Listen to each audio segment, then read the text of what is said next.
لیکن آج ہمارے درمیان اور ان کے درمیان کس قدر فرق نظر آتا ہے۔ صحابہ کرام رضوان اللہ علیہم اجمعین کی جوانی کن چیزوں میں خرچ ہوئی، کن چیزوں میں صرف ہوئی، ایک واقعہ اور ایک مثال کے ذریعے سے آپ سمجھیے۔ حضرت عمر بن خطاب رضی اللہ تعالی عنہ کے زمانے میں جب عمر بن خطاب رضی اللہ تعالی عنہ نے حضرت عمرو بن عاص کو مصر کو فتح کرنے کے لیے بھیجا، اور مصر کو فتح کرنے کے لیے حضرت عمر بن خطاب نے ایک لشکر جرار بھیجا، اور پھر اس کے بعد اس لشکر جرار کا امیر حضرت عمرو بن عاص کو مقرر کیا، اور عمرو بن عاص مصر کا محاصرہ جا کر کے کر لیتے ہیں، جا کر کے مصر کا محاصرہ، مصر کو چاروں جانب سے اسے گھیر لیتے ہیں، لیکن فتح میں دیر ہو جاتی ہے، فتح میں دیر ہوتی ہے، مسلمانوں کی طاقت کمزور پڑتی نظر آتی ہے۔ ایسے اس دوران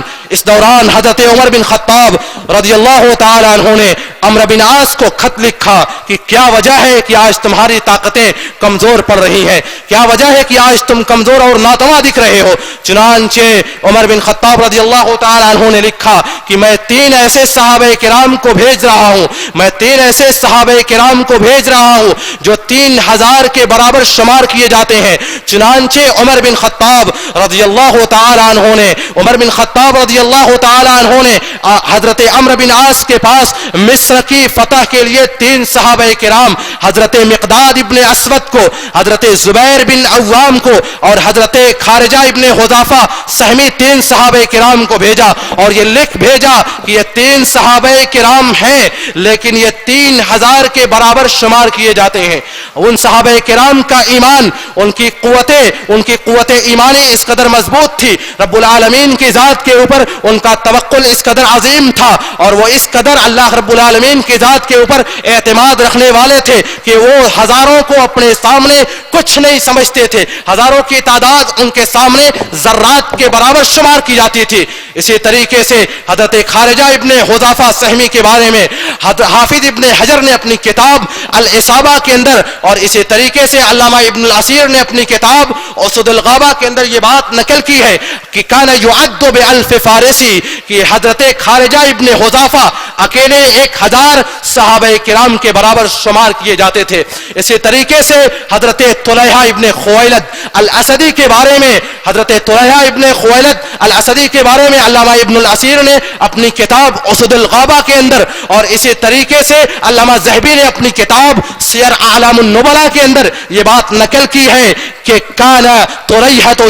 یعد بالف فارسی، حضرت طلحہ بن خویلد الاسدی اکیلے 1000 صحابہ کرام کے برابر شمار کیے جاتے تھے۔ ان کے اندر اس قدر ایمان تھا، ان کے اندر اس قدر شجاعت تھی، اور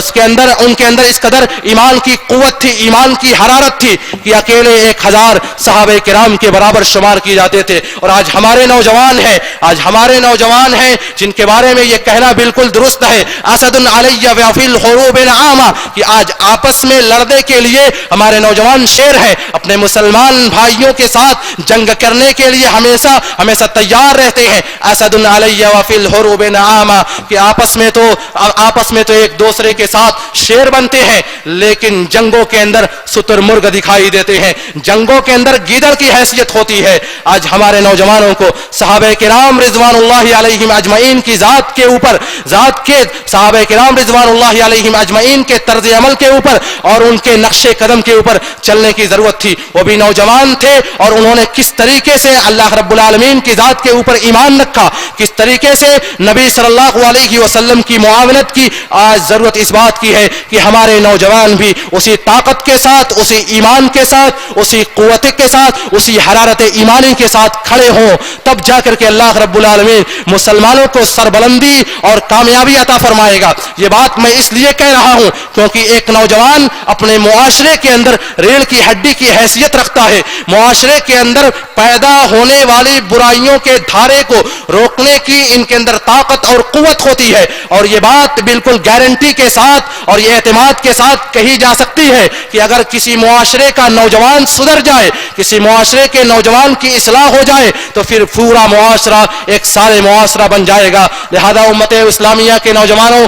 اپنی جوانی کو تم لوگ غنیمت سمجھو، اور اس جوانی کے اندر نبی صلی اللہ علیہ وسلم کی اس نصیحت کو یاد رکھو۔ آپ نے جو فرمایا تھا اغتنم خمسا قبل خمس شبابک قبل حرمک، کہ تم لوگ اپنی اپنی جوانی کو غنیمت جانو قبل اس کے کہ بڑھاپا آ جائے. لہذا اپنی جوانی کو غنیمت جانو. اس جوانی کے اندر اللہ تعالیٰ کی بندگی اور عبادت کر لو. یہی تمہارے اندر تمہارے لیے دنیا کے اندر کامیابی کی ضمانت ہے اور آخرت کے اندر بھی کامیابی کی ضمانت ہے. اب آخر میں بار الہ سے دعا ہے کہ الہ العالمین تو امت اسلامیہ کے نوجوانوں کو صراط مستقیم کے اوپر گامزن کر دے. الہ العالمین تو امت اسلامیہ کے نوجوانوں کی اصلاح فرما اور امت اسلامیہ کے نوجوانوں کو صحابہ کرام رضوان اللہ علیہم اجمعین کے نقش قدم کے اوپر چلنے کی توفیق عنایت فرما. آمین. وآخر دعوانا ان الحمد للہ رب العالمین. والسلام علیکم ورحمۃ اللہ.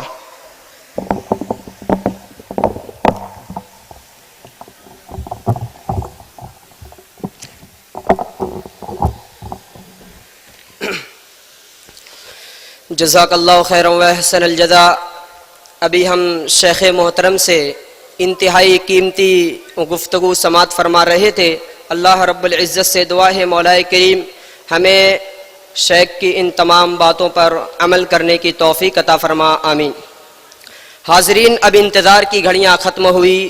اور ہم سب کے محبوب مقرر فضیلت الشیخ حضرت مولانا محمد جرجیز صاحب انصاری اٹاوی حفظہ اللہ ہمارے اسٹیج پر جلوہ افروز ہو چکے ہیں. انشاءاللہ العزیز ابھی آپ کا خطاب ہوگا. قبل اس کے کہ میں آپ کو دعوت خطاب دوں، ایک اعلان ہے، آپ اسے سماعت فرما لیں کہ انشاءاللہ العزیز 21 مئی 2017 بروز اتوار بعد نماز عشاء بمقام باس کی مسجد مئو میں ایک اجلاس عام منعقد ہوگا جس میں فضیلت الشیخ حضرت مولانا ظفر الحسن صاحب مدنی حفظہ اللہ اور فضیلت الشیخ حضرت مولانا ابو القاسم عبد العظیم مدنی حفظہ اللہ کا خطاب ہوگا. آپ تمام حضرات سے شرکت کی درخواست ہے. اور دوسرا اعلان یہ ہے کہ انشاءاللہ العزیز 24 مئی 2017 بروز بدھ بعد نماز عصر سے عشاء تک بمقام جامع مسجد امیلوں میں ضلعی جمعیت اہل حدیث اعظم گڑھ کا ماہانہ تربیتی پروگرام منعقد ہوگا جس میں فضیلت الشیخ حضرت مولانا اسعد صاحب اعظمی حفظہ اللہ استاد جامعہ سلفیہ بنارس اور فضیلت الشیخ حضرت مولانا محمد اسلم صاحب مدنی حفظہ اللہ استاد جامعہ سلفیہ بنارس انشاءاللہ العزیز نماز کا مسنون طریقہ بھی بتائیں گے اور نماز کے تعلق سے عوام کے سوالات کا جواب بھی دیں گے اور پھر انشاءاللہ العزیز وہ نماز کے موضوع پر اور انشاءاللہ رمضان المبارک کے استقبال جیسے اہم موضوع پر وہ خطاب فرمائیں گے انشاءاللہ. ایک اعلان یہ ہے خواتین کے لیے کہ ہماری خواتین آگے کی جگہ خالی ہے، وہ پیچھے بیٹھی ہیں، آگے جازم بچھا ہوا ہے، جگہ خالی ہے. خواتین سے درخواست ہے، ماؤں اور بہنوں سے گزارش ہے کہ وہ آگے چلی جائیں کیونکہ آگے کا ایریا خالی ہے اور وہاں پر اسکرین ٹی وی لگی ہوئی ہے، وہ وہاں آگے جا کر بیٹھ جائیں. اور یہاں میں حاضرین سے درخواست کرتا ہوں تھوڑا اور سمٹ کر بیٹھ جائیں. ادھر بہت زیادہ ہمارے مہمان لوگ کھڑے ہیں تاکہ تمام لوگ آسانی سے بیٹھ جائیں. اور لوگوں سے بھی میں درخواست کرتا ہوں کہ جو لوگ کھڑے ہیں وہ مسجد کے اندر یا مسجد کے چھت پر یا دارالاقامہ کا جو چھت ہے اس پر وہ بیٹھ جائیں اطمینان کے ساتھ پرسکون طور سے تاکہ سکون کے ماحول میں آپ اس پروگرام کو سن سکیں. اور فضیلت الشیخ حضرت مولانا محمد اسلم صاحب مدنی استاد جامعہ سلفیہ بنارس سے میں درخواست کرتا ہوں کہ آپ براہ کرم اسٹیج پر تشریف لائیں. میں ایک بار پھر نوجوانان جمعیت اہل حدیث امیلو اور اہالیان امیلو کا تہہ دل سے شکریہ ادا کرتا ہوں، انہیں مبارکباد پیش کرتا ہوں کہ جنہوں نے اس پروگرام کے انعقاد میں بھرپور محنت کی اور ان لوگوں کا بھی جن لوگوں نے اس پروگرام کے اندر اپنا تعاون پیش کیا، خاص کر اسرار بھائی، معین بھائی، ندیم بھائی، ماسٹر عبدالرف صاحب، انعام الرحمن بھائی، عبدالحسیب بھائی، جلیل بی ڈی سی صاحب، جناب غفران بھائی، حاجی ابوالوفا صاحب اور جناب ضیاء اللہ مہا پردھان صاحب، جناب محمد دانش صاحب، جناب راشد ایڈوکیٹ صاحب، جناب ابو الخیر بھائی اور ہمارے مبارک پور کے مولانا انعام الرحمن صاحب. و جملہ تمام اہالیان املوں کا میں تہہ دل سے شکریہ ادا کرتا ہوں، انہیں اہلاً و سہلاً کہتا ہوں، انہیں مبارکباد پیش کرتا ہوں کہ جنہوں نے اس پروگرام کے انعقاد کے لیے اپنے شب و روز کو ایک کر دیا اور قدم سے قدم ملا کر شانہ بشانہ ہو کر اس پروگرام کو مزید بہتر اور عمدہ بنانے میں وہ لوگ لگے رہے۔ میں تمام کے لیے شکریہ ادا کرتا ہوں اور رب تعالیٰ سے دعا کرتا ہوں کہ مولا کریم ان تمام لوگوں کو ان کی کوششوں کا تو بہتر بدلہ جنت الفردوس کی شکل میں عطا فرما، آمین۔